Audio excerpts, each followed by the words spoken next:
Everybody, I'm Bobbie with Signature Real Estate Group. Today we're going to be talking about interest rates, and the perfect person to talk to us about that is Shelly Panzarella from Prosperity Lending. Hey, Shelly. Hi, Bobbie. How are you? I'm good. How are you doing? I'm doing great. Thank you. Well, this is the conversation that people are bringing up right now because people have been hearing on the news and radio about interest rates. So we thought we'd bring you here and chat with us a few minutes about that. Yeah, so last week, actually, the Federal Reserve decided to officially increase the Fed rate.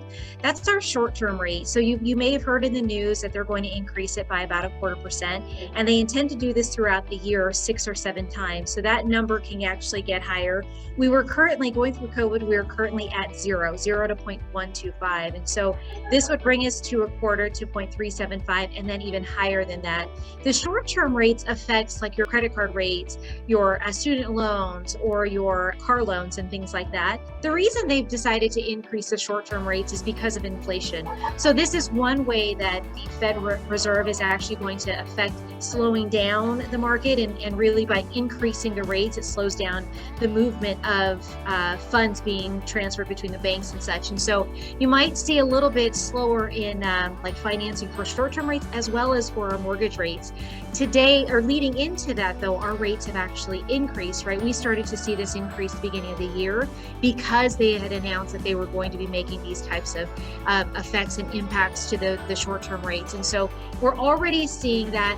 I think we've seen a little bit slowdown as far as the increase, but it is rumored to be that the rates will actually get into the 5% range by the end of the year. Currently, we're still in the mid-4s, which is still historically low rates.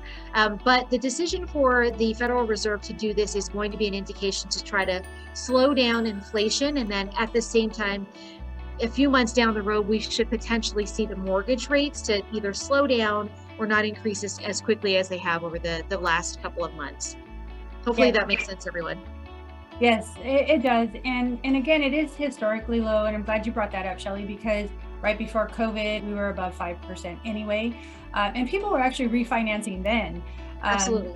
So, it's still under the 5% as of right now. So it's a great time for sellers because buyers can still buy, still have that mortgage payment right at the rental payment amount. So it's a really good time to buy for buyers as well.